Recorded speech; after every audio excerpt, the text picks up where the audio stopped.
강혜신의 오늘의 미국.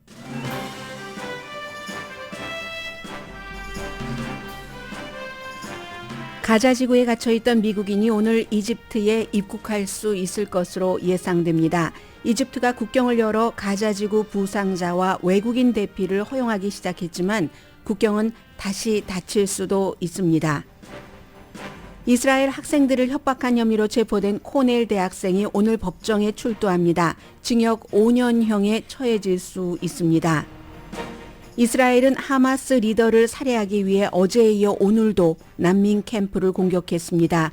요르단이 이스라엘 대사를 소환한 걸 보면 이스라엘의 난민 캠프 공격에 대한 중동의 분위기를 짐작할 수 있습니다.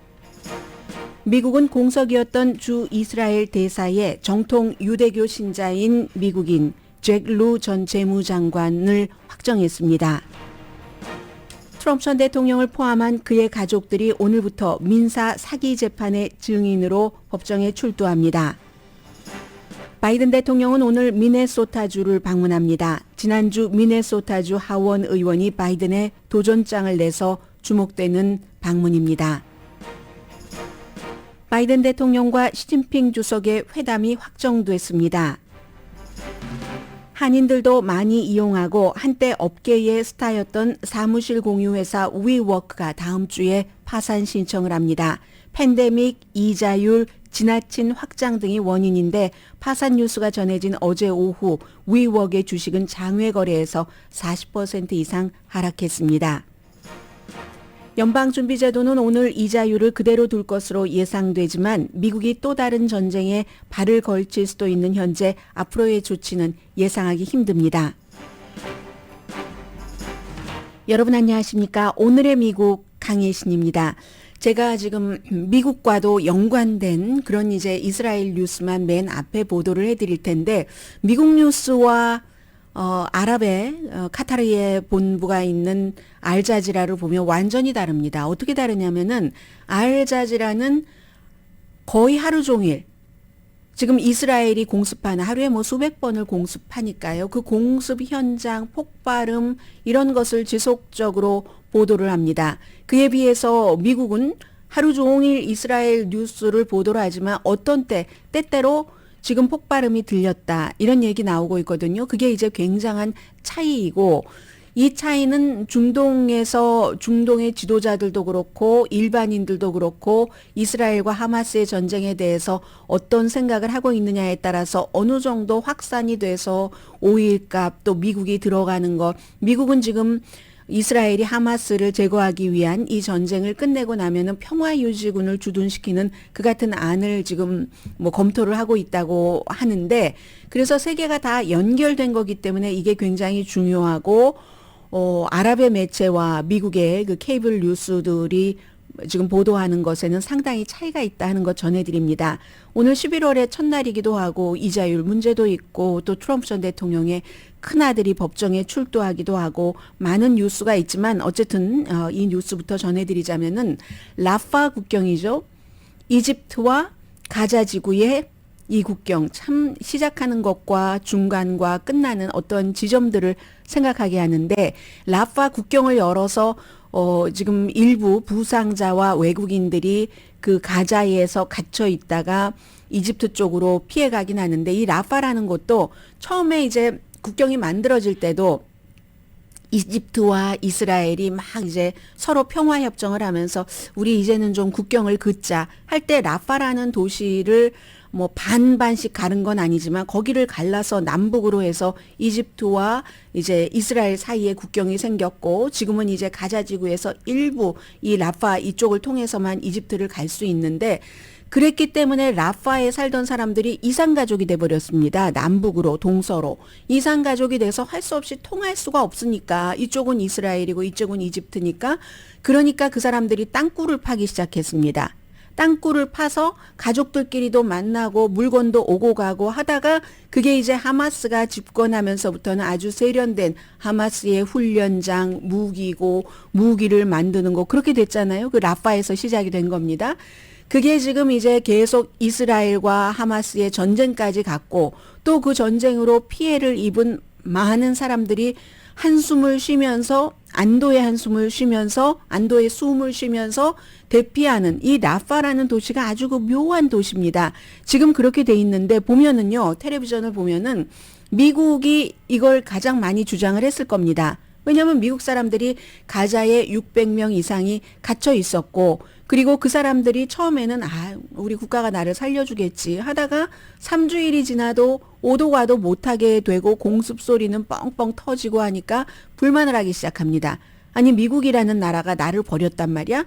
그래서 지금 엄청 뒤에서 외교를 해서 이 라파라는 국경을 열기는 열었는데 열었을 때요. 처음에 미국인들 안 나왔습니다.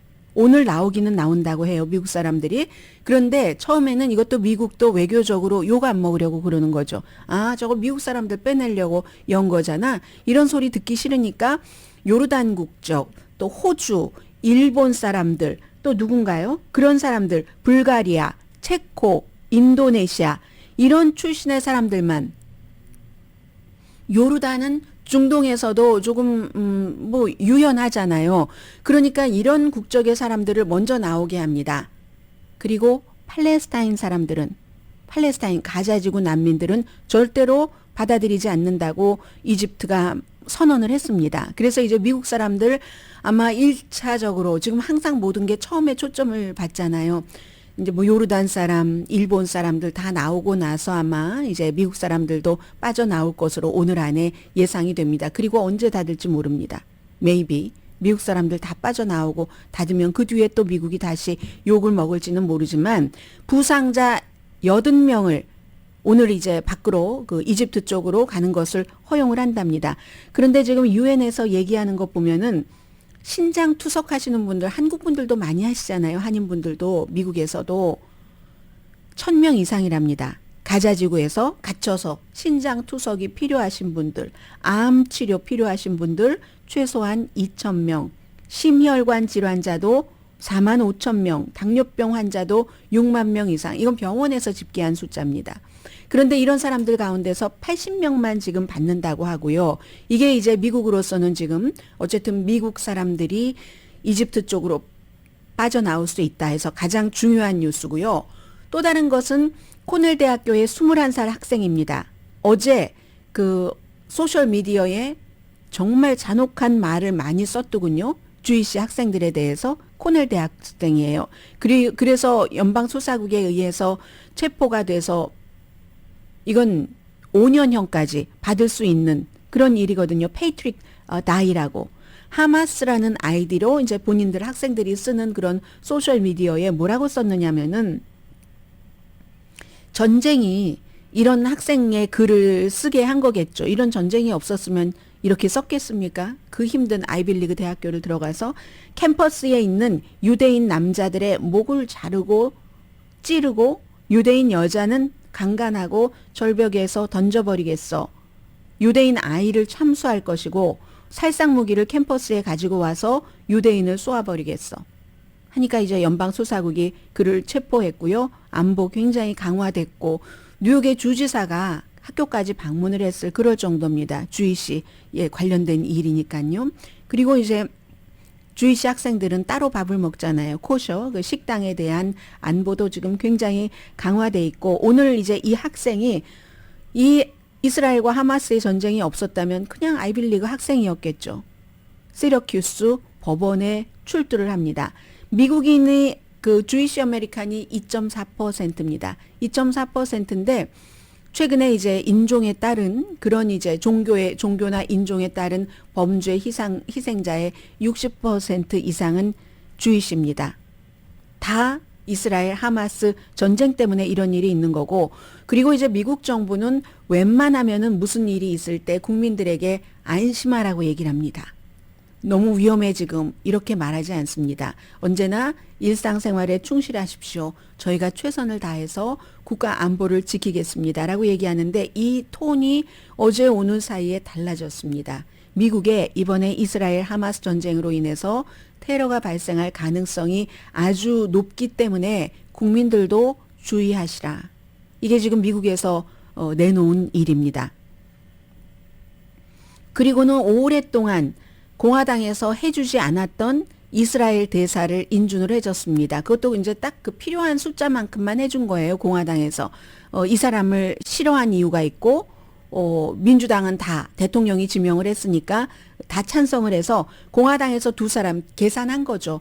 우리는 그 사람이 왜 싫은지에 대한 의견은 얘기를 하면서 공화당도 민주당도 다 이스라엘 편이니까 공화당이 더 이스라엘 편이겠죠. 민주당은 지금 갈려지고 있습니다. 친이스라엘계와 친팔레스타인, 친이스라엘계는 여러 가지로 정치적으로 종교적으로 뭉쳐 있는 것이고 친팔레스타인은 정치 종교라기보다는 그저 팔레스타인 난민들, 가자지구 난민들에 대한 인도적인 차원에서 이렇게 민주당은 갈려져 있고 공화당은 뭐 거의 친이스라엘인데 그래서 빨리 이 대사가 있는 게 낫지 않겠어요. 지난 여름부터 공석인데 공화당이 인준을 해주지 않아서 그래서 이제 공화당에서 2명만 이 사람을 인준을 했는데 잭 루라고 오바마 때의 재무장관도 했고요. 빌 클린턴 시절에 예산국장도 했고 그랬던 사람입니다. 그 오바마 때의 비서실장도 했어요. 한 1년 정도 했었던 사람인데 이 사람을 왜 공화당은 그러면 거부를 했는가? 전 행정부에서 꼭 일했기 때문에 뭐 그건 아니에요. 그건 아니고 전 행정부에서 일을 할 때 오바마 시대에 이란과의 핵협상을 하는 것, 그 핵협상을 하는데 재무장관으로서 일을 했었다는 거죠. 그래서 그때의 협상을 하고 이번에 이제 한국을 통해서 뭐 60억 달러인가가 카타르의 에스크로에 들어가 있잖아요. 그 돈을 이란 돈을 그것을 이란이 하마스에 줘서 하마스가 그 돈으로 무기를 만들어서 지금 이스라엘을 공격했다는 시차가 맞지 않는 주장을 지금 공화당 정치인들이 하면서 이 잭 루의 대사의 인준을 막아오다가 막상 이스라엘이 저렇게 되니까 빨리 대사가 있는 게 낫겠다 싶어서 딱 2명 당신들 가서 찍으시오 해서 이제 이게 된 겁니다. 그 두 사람은 랜드 폴과 린지 그레이엄. 린지 그레이엄도 엄청나게 친이스라엘이죠. 유엔에서 이스라엘에 대해서 더 좋은 일을 안 해준다고 유엔이야말로 가장 반이스라엘적인 세계 최고의 조직이다. 이렇게 얘기를 하고 있고 랜드 폴이야 뭐 워낙에 공화당이지만 뭐 자유주의자이니까 아버지와 마찬가지로 그러니까 이제 이 두 사람이 지지를 해서 이제 이스라엘 대사가 생겼습니다. 미국에. 이 사람은 그럼 잭 루는 어떤 입장이냐? 주이시고 오토독스입니다. 정통 유대교파입니다. 과거에는 두 국가 해결을 지지했었습니다. 오바마 행정부 때에는 팔레스타인과 이스라엘. 근데 이제 이스라엘과 팔레스타인이 뭐 오슬로 조약 같은 것 하면서 그 오슬로 조약이라는 게 야세르 아라파트 그때 팔레스타인 자치정부 수반일 때 이스라엘 국가는 인정을 하고 팔레스타인은 국가, 네이션 단계는 아니지만 뭐 자치정부까지는 인정을 한다. 이런 거였는데 그 뒤에 이제 이스라엘의 어떠한 농간도 있었고 그리고 팔레스타인의 자체 분열도 있었고 파타당과 하마스로 분열을 하는 바람에 하마스가 절대로 이스라엘은 왜 국가로 인정하고 우리는 국가가 아니야? 해서 이게 안 되면서 깨져버리고 말았잖아요. 그 당시에 이 지금 이제 새로 그 이스라엘 대사가 될 잭 루는 2개의 국가 해법을 지지를 했습니다. 지금도 미국은 공식적으로는 2개의 국가 아주 이게 지금으로서는 많이 흐트러져 버렸지만 이번 전쟁 이후에 이스라엘이 국가면 팔레스타인도 언젠가 조건이 충족되면 국가다. 이걸 지지를 했었고요. 그리고 오바마 아래서 일할 때는 그 보수적인 네타냐후를 엄청 비난을 했었습니다. 또 하나는 이스라엘 정착촌을 계속 이스라엘이 늘려가는 것을 유엔에서 그게 불법이니까 비난을 했거든요. 그 비난에 대해서도 본인은 오토독스 그 유대인이지만 그 비난을 비난하지 않았습니다. 거부하지 않았습니다. 그런데요. 이번에 청문회 할 때는 이스라엘 국가의 생존에 대해서 깊은 걱정을 한다. 이스라엘 그 조국 수호 이런 것을 굉장히 강조했고요. 하마스의 끔찍한 공격을 끝내기 위해 노력한다. 이스라엘 방어권 또 미국 인지를 집으로 데려오는 것, 분쟁 확산 막는 것, 이란 영향력 저지하는 것 이런 것을 이제 강조를 하면서 이제 이스라엘 대사가 됐습니다. 아무튼 그런 일이 있고요. 그리고 이스라엘이 가자지구 난민 캠프를 또 폭발을 했습니다. 어제 폭파한 그곳이에요. 자말리아 난민 캠프 아주 큰 난민 캠프라고 하죠. 중동 매체는 지금 전부 그 뉴스인데 미국은 지금 뉴스가 이미 다른 데로 돌아서 앤서니 블링켄 국무장관이 이스라엘을 또 갑니다. 앤서니 블링켄 국무장관도 주이시고요. 이스라엘 대사도 주이시고요. 그래서 이제 그 뉴스로 완전히 지금 미국은 바뀌어버렸는데 자말리아 난민 캠프를 이스라엘이 공격한 것은 하마스 리더를 살해하기 위해서 아주 빌딩들이 많은데 그 많은 빌딩들이 한꺼번에 그냥 확 가루가 돼버렸어요. 그 큰 분화구에 보니까 몇 개의 빌딩이 그냥 다 재가 돼서 들어가 버렸거든요. 그 아래에 하마스 터널이 있다는 얘기입니다. 그래서 지금 이스라엘이 주장하기는 하마스의 시니어 리더 한 명을 살해했다. 이브라힘 비알이라는 리더를 살해했다 하고 하마스는 그 사람 거기 없었는데 이거 확인 불가능하죠. 이스라엘이 난민 캠프를 그렇게 해서 얼마나 많은 사람이 빌딩 몇 개가 다 그 안으로 들어갔으니까 숨졌겠습니까? 확인도 지금 하기 힘들겠죠. 그러니까 하마스 지도자와 전투사들을 우리가 숨지게 했다 하고 하마스는 아닌데 거기 없었는데 이거 누구 말을 믿겠습니까? 아직 확인은 불가능한 거고 기본적으로는 이제 비디오 같은 것을 보면은 그 분화구 속에서 빌딩이 무너졌는데 사람들이 가족이 사랑하는 사람이 당시에 거기에 있었으니까 손으로 그게 판다고 사람이 나오겠습니까? 구조를 할 수 있겠습니까? 손으로 아니면 작은 그 분화구에 비해서 파리만큼의 그 면적도 안 되는 삽으로 파서 누구를 구해보겠다고 하는 그런 장면들이 알자지라에서는 보도가 되고 미국은 이미 다 스튜디오로 돌아왔습니다. 아무튼 그리하여 이런 일들이 있으니까 요르단이 이스라엘 대사를 소환을 했습니다. 이스라엘 대사를 소환했으니까 이건 이제 중동의 여러 가지 모습을 볼 수 있는 거고요.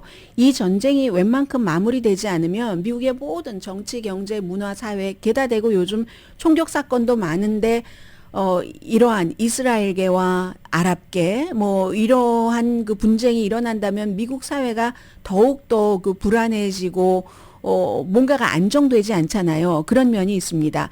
그리고 이제 이스라엘은 어제도 사령관을 살해했다라고 하니까 많은 한국 분들이 그럼 10월 7일 공격 사건 그 사람이 살해됐어라고 하는데 아닙니다. 하마스의 그 최고의 군 지도자는 모하메드 데이프라는 58살의 사람인데 이 사람이 지금 모든 것을 관장을 합니다. 그리고 이 사람의 역사는 어떻게 하여 지금 팔레스타인과 이스라엘이 여기까지 분쟁이 오게 됐는가를 가족사로 전부 보여주는데 이 사람이 살아있는 한 이스라엘과 하마스의 전쟁이 이스라엘이 이길 수가 없다고도 볼 수 있습니다. 이 사람은요 난민 캠프에서 태어났어요. 65년생인데 어머니 아버지가 저 예루살렘 저 북쪽에 살다가 이제 이스라엘이 국가가 만들어지고 나서 팔레스타인 사람들 다 내쫓고 집으로 가지 못하게 하니까 그러니까 난민 캠프에서 살게 된 거예요. 남쪽으로 가자. 남쪽으로 내려와서 65년도에 난민 캠프에서 일어나서 67년도에 이제 전쟁이 있고 했잖아요. 그렇게 자라다가 대학에서 지금 하마스의 최고 총사령관을 얘기를 하는 겁니다. 얼굴도 잘 몰라요. 젊었을 때 얼굴만 있어서 아마 이스라엘의 모사드가 길 가다가 그를 봐도 모를 것이다. 이 정도거든요. 목소리는 가끔 냅니다. 낮은 목소리. 실루엣만 쫙 내보내고 그러는데 그래서 어렸을 때 그렇게 태어나서 별로 의식이 없었는데 학교 다닐 때 이제 친구가 있었는데 그 친구가 한 명은 지금 하마스에서 같이 일하고 또 한 명은 파타에서 일을 합니다. 친구 따라서 좀 의식화가 됐겠죠. 그래서 이렇게 저렇게 하다가 이제 이집트에서 이슬람 그런 조직에서 또 다른 사람이 나와서 하마스를 만들고 하마스가 만들어지자마자 몇 주일 뒤에 지금 하마스의 총사령관인 모하메드 데이프가 거기에 가담을 합니다. 거기 가담해서 그동안 이 사람이 그 살해 위협을 받은 건 한두 번이 아니에요. 어떤 때는 남의 집에 갔는데 그 집에다가 이스라엘이 1톤을 폭탄을 터뜨려서 그 집 사람들 다 숨지고 그리고 어디 가다가 자동차를 또 폭파시켜서 경호원들 다 숨지고 이 사람 지금 휠체어에 타고 있죠. 눈도 한쪽 없고 팔다리 없고 이 상황에서도 1990년대부터 계속 하마스를 이끌어서 그저 허접한 테러 집단을 이스라엘이 깜짝 놀랄 정도로 공격을 할 수 있는 정도. 그리고 화학을 공부했기 때문에 아주 그 무기를 잘 만든답니다. 그리고 2021년인가요? 그 즈음에 이스라엘과 하마스가 또 붙었을 때 이스라엘이 이 사람은 뭐 여기저기를 수십 년을 여기저기서 살겠지 집에서 살겠습니까? 집을 폭발을 해서 당시에 7개월 된 딸, 3살 된 딸, 아들, 아내가 다 숨졌습니다. 장례식에 못 갔죠. 장례식에 가면은 숨지게요. 그래서 이 사람은 죽는 것을 두려워하는 사람이 아닙니다. 이스라엘이 있는 한 우리 팔레스타인 사람들은 숨을 쉴 수가 없다. 심지어 팔레스타인 사람들이 희생이 있더라도 이스라엘로부터 우리는 받을 것을 받아야지 된다라고 하는 거거든요. 그래서 지금 여러분들께서 지금부터 수없이 이스라엘이 난민 캠프를 공격을 하면은 하마스 사령관이 숨졌다 이런 뉴스를 들으실 겁니다. 그런데 그 뉴스에서 사령관들은 많아요. 모하메드 데이프 D-E-I-F 데이프라는 게 아랍어로 게스트 손님이라는 뜻이래요.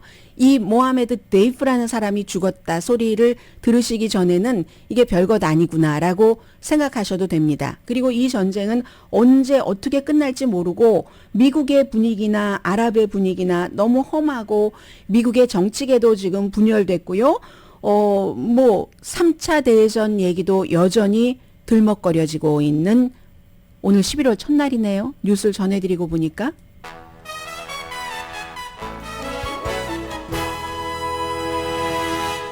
오늘의 미국은 전문가가 추천하는 이민법, 가정법 전문 재인정 종합법률사무소, 총 20억 달러 승소, 교통사고와 상해 전문 브라이언 타필라와 CG 변호사 그룹, 코지다운 갤럭시 이블은 잠이 솔솔 오게 하는 기능성 거위털 이불로 독일 회사와 함께 생산합니다. 코지다운 갤럭시 이블 공동 후원입니다. 잠시 뒤에 이제 미국 뉴스, 오늘 미국의 핫한 뉴스 전해드립니다.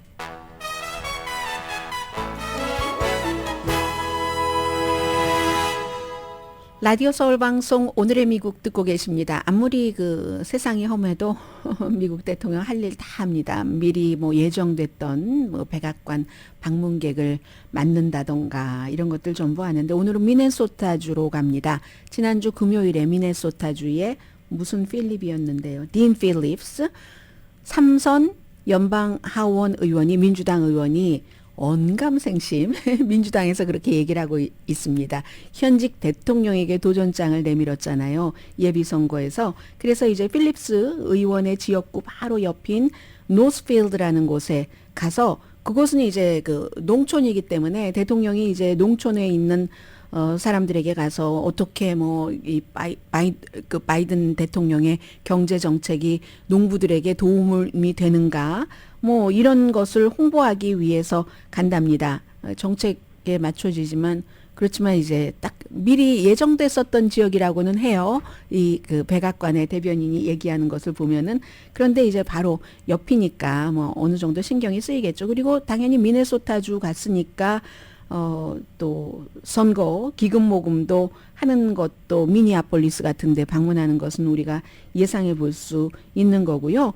그리고 기부자 이제 만약에 미니아폴리스에 가서 이제 기금 모금 같은 거 하고 그곳에서 다른 정치인들도 돕고 하게 될 텐데 기금 모금으로 그러면 이 필립스 의원에게 전에 기부했었던 사람 가운데 이번에 바이든 대통령에게 오늘 그 기부하는 그런 사람들도 있겠죠. 이미 필립스 의원은 지난 주말부터 뉴햄프셔에 이제 이름을 올리고 선거 등록하고 후보로서 선거 캠페인도 시작을 했습니다. 그런데요, 이게 정책 차이와는 아무 상관이 없습니다. 이 딘 필립스 의원은 지금까지 의정 활동을 하면서 바이든 대통령이 되고 난 뒤에 대통령의 그 생각과 정책과 다른 투표를 한 게 하나도 없습니다. 100% 일치합니다. 단지 새로운 시대, 좀 젊은 대통령이 나와야지 된다. 이런 것을 주장을 하고 있잖아요. 물론 뭐 그 속에 보면 뭐 가족사도 있고 많은 것들이 있지만 기본적으로는 이분이 크게 내놓은 것은 이제 좀 새로운 리더십을 위해서 현직 대통령은 물러날 때가 됐다. 이런 얘기를 해서 공화당 내부 사람들에게 엄청 야단 맞고 있어요, 지금. 공화당에서는 민주당 내부 사람들한테 야단 맞고 있습니다. 민주당 내부에서는 바이든 대통령에 대한 심지어 민주당 내부의 지지율이 내려가도 트럼프 전 대통령에게 이기기 위해선, 그러니까 권력을 유지하기 위해선 바이든 대통령이 최고라고 생각하는 사람이 많습니다. 그래서 바이든 대통령에게 갈 표가 조금이라도 흩어질 수 있잖아요. 당연히 이제 민주당 내부에서는 정치인들 사이에서 미움을 받을 테고, 그 밖에는 이제 그 마리안 윌리엄슨이라는 오프라 윈프리의 한때 멘토였었다는 여성 후보가 지난번에 이어서 이번에도 후보로 나오고, 로버트 케네디 주니어는 이제 민주당을 탈퇴해서 무소속으로 출마를 합니다. 오늘 미국에서 가장 중요한 뉴스 가운데 하나는 새로 나올 것도 별로 없는데도 그 도널드 트럼프 주니어 큰아들이 뉴욕 법정에 서는 게 빅뉴스입니다. 부동산 사기 민사 재판이잖아요. 손해배상 청구한 그 레티티아 제임스 뉴욕 그 총무처 장관이 아니라 검찰총장이 제기한 이 그 사기 해서 뭐 2억 5천만 달러 벌금 내게 하고 뉴욕에서 사업을 아예 트럼프 파운데이션이 못하게 하고 하는 뭐 최종적인 판결은 판사가 내리겠습니다마는 이제 그러한 것에 대해서 아들 2명은 에릭 둘째 아들과 큰아들 그 트럼프 주니어는 사업에 직접 관여를 했었으니까, 그리고 수석 부사장이에요. 사실은 뭐 이방카 트럼프도 백악관에 들어가기 전까지는 같이 일을 했죠. 그 엄마가 또 다른 그 성인 딸을 제외하고는, 그리고 이제 또 엄마가 다른 지금 아들은 아직 어리니까 관여하지 않는데, 이 두 아들은 아버지와 함께 피고입니다. 피고 자격으로 증인석에 서고, 그리고 지난주에 트럼프 전 대통령이 3번인가를 이 같은 케이스로 법정에 출두했지만 그때는 본인이 증인 자체로 증언을 하기 위해서는 아니었습니다. 증언을 하기 위해서 나오는 마이크 코엔에게 뭐 일종의 어떤 상징적인 위험을 보이기 위해서라고 할까요? 그런 것이 많았는데, 트럼프 전 대통령도 월요일에 증언을 한답니다. 그러면 오늘은 수요일이죠? 큰아들, 내일은 작은아들, 모레 금요일은 원래 큰딸이 하기로 했다가 큰딸 뭐 생일이라서 생일 좀 즐기십시오 하고, 큰딸이 수요일이라고 하니까 아버지가 먼저 하고 딸이 마무리를 하게 되네요. 이 딸은 증인으로 이제 백악관에 들어가고, 또 그 뒤에 오빠들과 한 뭐 겹쳐지는 이런 부분과 이렇게 여러 가지를 생각했었을 때 처음에는 피고였는데 증인으로 나오게 되는 겁니다. 그래서 트럼프 가족 전체가 지금 뭐 공동 피고인으로 나오게 되는 건데, 사업 기록 위조, 보험 사기, 음모 등의 혐의입니다. 어제 저녁에 그 뉴스맥스와 그 트럼프의 아들이 신나게 인터뷰를 했습니다. 이거 마녀 사냥이다. 주류 언론과, 늘 하는 얘기예요. 주류 언론과 워싱턴에 있는 그 나쁜 사람들이 우리 아버지를 감옥에 보내고 싶어 한다. 아마 수천 년 감옥에 보내고 싶어 할 거야. 아니면 사형에 처하는 것을 원할지도 몰라. 그래서 우리가 싸운다. 우리는 정의의 사도다. 그런데 사업에 대해서 무엇이 결백한지는 얘기하지 않습니다. 아들들도 딸도 아버지도 그냥 마녀 사냥이다. 이걸 가지고 가는 거예요.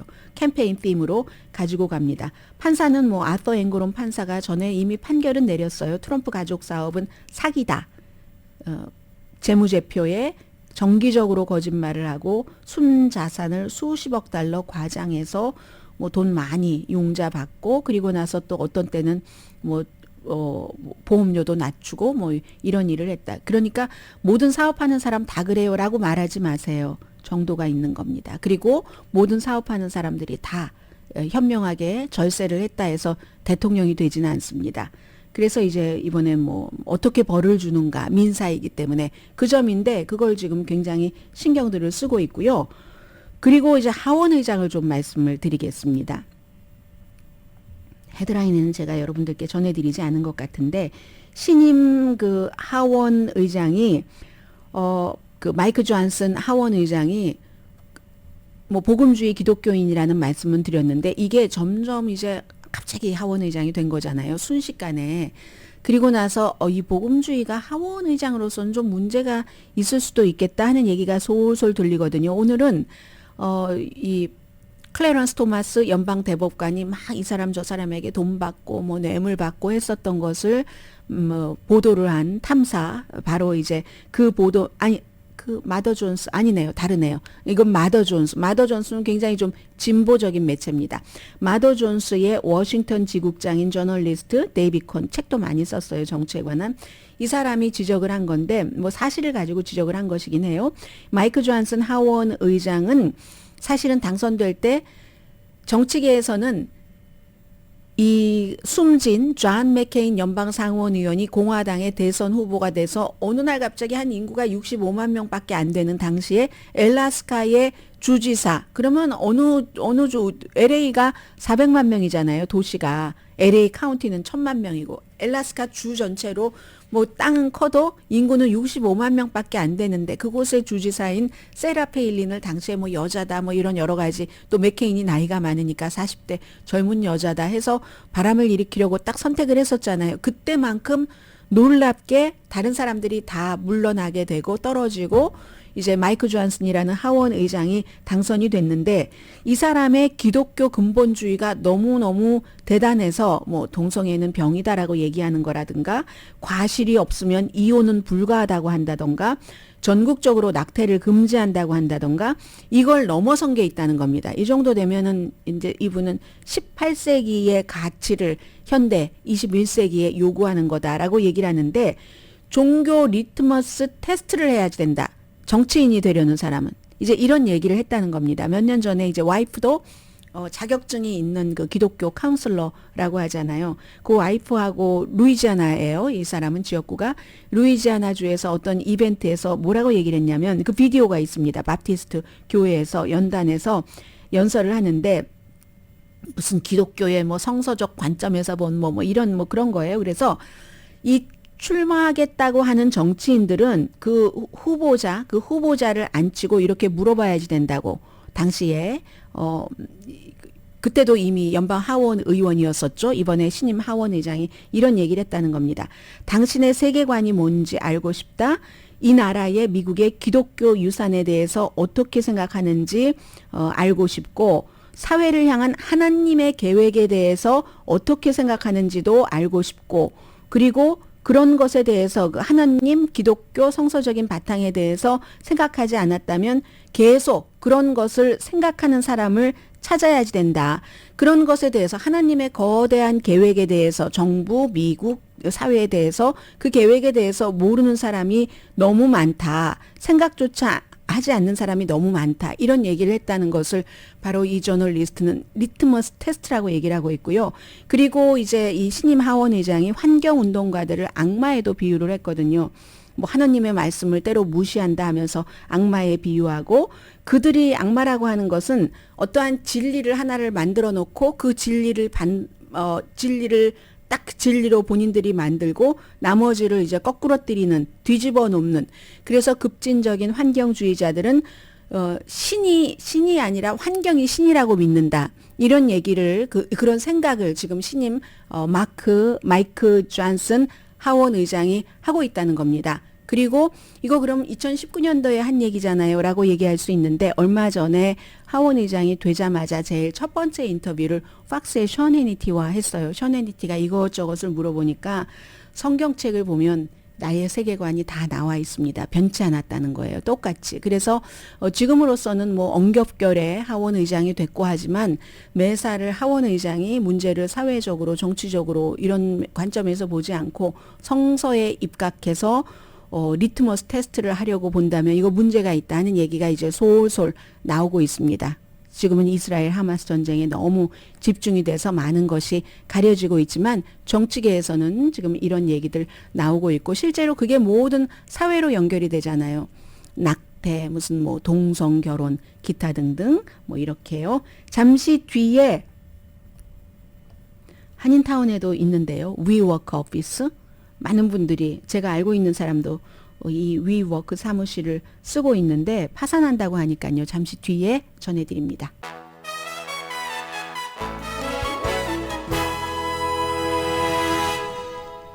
라디오 서울 방송 오늘의 미국 듣고 계십니다. 네, 위워크부터 말씀드리죠. 10월이 가고 오늘 11월 첫날이네요. 10월 달은 늘 주식 시장이 나쁘잖아요. 거의 매년 뭐 여러 이유에 의해서 또 이유가 없기도 하고 그래서 10월 달이 지나갔는데 오늘은 어떤가요? 오늘은 괜찮은데요. 파란색인데요. S&P 500도 파란색이고 그리고 제가 안경만 끼면 항상 저렇게 수치가 사라져 버립니다. 다우지수도 26.78포인트 올라갔고 나스닥 오늘 제법 오르네요. 73.94 S&P 500도 13.88 11월 때니까 확 바뀌네요. 10월 달에 뭐 하기는 좀 실적 회사 실적이 나빴던 경우도 많고 하는데 위웍은 어제 오늘 장 열리기 전에 막 한 40% 정도는 빠졌고요. 어떤 매체는 32%라고 하던데 한 40% 정도 빠진 것 같더군요. 올 들어서 위웍 주식값이 거의 다 빠졌다고 보시면 됩니다. 96% 이상이 내려갔으니까 그것도 주식 상장 처음에 막 하려고 하다가 안 됐고 나중에 2021년도인가 했는데 이 위웍이라는 게 공유 오피스다 해서 팬데믹 이전에 많은 사람들이 좋아했었죠. 사무실에 어쩌다 가야지 된다던가 아니면 그런데도 뭐 손님을 맞이할 수 있는 카페도 있고 조명도 아주 잘 해놔서 천정에 조명도 잘 해놓고 그리고 무슨 뭐 녹음실 같은 것도 있고 일하기 쉽게 미팅룸도 있고 그런데도 일반 사무실보다는 조금 싸고 그래서 인기가 많이 있었는데 한인타운 에퀴터블 빌딩에도 있잖아요. 위워크 오피스 아직도 있겠죠? 그런데 뉴저지주에서 챕터 11 파산 신청을 할 예정이랍니다. 지금 위워크에선 얘기하지 않아요. 그런데 매체가 다 이제 추적을 하는 거죠. 월스트리트저널, 뭐 로이터를 포함한 해외 매체도 다 해보니까 결국은 다 이렇게 돼 있다는 겁니다. 또 하나 위워크의 경우는 그 손정희 씨가 그 소프트뱅크의 손정희 씨가 엄청나게 돈을 쏟아부었잖아요. 그래서 한때는 스타였습니다. 이 업계의 스타였는데 빚이 산더미고 손실은 어마어마하고 시작됐을 때 정말 훌륭한 아이디어야. 우리가 다 사무실을 가질 수 있어. 그리고 얼마나 유연해. 시간 예약도 했잖아요. 아주 새롭게 인터넷으로 내가 몇 시부터 몇 시까지 며칠 날 쓴다 하고 딱 예약해 놓으면은 되는 거고 임시로 필요한 때만 쓰는 얼마나 유용했는가 했는데 이게 문제는 너무 많이 확장을 했다는 것. 그리고 또 너무 많은 돈을 빌렸고 뭐 확장하니까 돈을 빌릴 수밖에 없었겠죠. 너무 많이 뭐든지 너무 많이. 그러니까 견제를 제대로 하지 못했다는 얘기입니다. 견제와 통제를. 그런데 게다 대고 재택근무 이전에, 팬데믹 이전에 시작이 돼서 너무 막 화려하고 막 이랬었는데 재택근무가 되니까 사람들이 뭐 공유 오피스에 갑니까? 그 뒤로는 이제 줌이 확 퍼지게 됐죠. 그래서 뭐 요즘은 뭐 줌, 뭐 구글 줌, 뭐 모든 것을 거의 다 활용을 하고 계시잖아요. 그러다 보니까 이게 점점 뭐 좀 인기가 없어지죠. 해서 이 위워크가 딱 그 오피스 사업뿐만이 아니라 다른 사업하던 것을 조금 이제 없애고 그리고 이제 사람도 줄이고 그러면서 이제 좀 버텼죠. 겨우겨우 버티고 2021년 맞네요. 굉장히 낮은 원래 예상했었던 것보다 훨씬 낮은 가치로 증권거래소에 상장을 했고 소프트뱅크는 계속 적자를 내면서 막 수백억 달러 이상을 쏟아부어도 안 됐던 겁니다. 결국은 2019년 당시에 전성기 때였죠. 2019년, 2020년부터 팬데믹이었죠. 전성기 때 회사의 가치가 470억 달러였는데 그런데 98%를 잃어버렸습니다. 그 가치를 해서 지금 현재 39개국에 777군데의 이 위워크 사무실이 있는데 미국에 제일 많아요. 229군데 브랜치가 있습니다. 또 하나 있죠. 이자율이 상승했으니까 이런 것을 운영을 하려면 39개국에 777개 그리고 이게 위워크라는 게 굉장히 큰 데를 해야 되잖아요. 에퀴터블 빌딩도 뭐 한 층을 다 쓰는 것 같던데 그러면 얼마나 돈을 많이 빌렸고 그 돈에 대한 이자율이 얼마나 대단했겠습니까? 이거는 집처럼 뭐 30년 고정 모기지가 아니잖아요. 변동 이자율이잖아요. 그러니까 결국은 이게 어느 정도는 확장될 때 자제와 통제가 필요하다는 것을 위웍이 보여준 거고요. 그리고 이건 짧게 말씀드리죠. 한인분들이 워낙 많이 일하고 계시니까 전국 부동산 협회와 다른 주거용 부동산 여기 이제 워렌 버핏의 버크셔 해서웨이도 있고 또 한국 분들이 많이 일하시는 켈러 윌리엄스 리얼티도 포함이 됩니다. 여기서 결국은 뭔가 그 커미션을 에이전트의 커미션을 부풀리기 위한 공모를 했다. 지난 7년 동안 해서 17억 8천만 달러 손해배상을 해야지 된다 하는 게 나왔습니다. 이거는 이제 캘리포니아 쪽은 아니고요.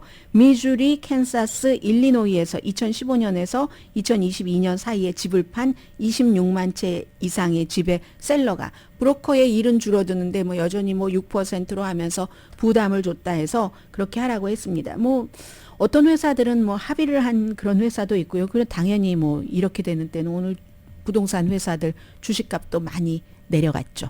잠시 뒤에 뵙겠습니다.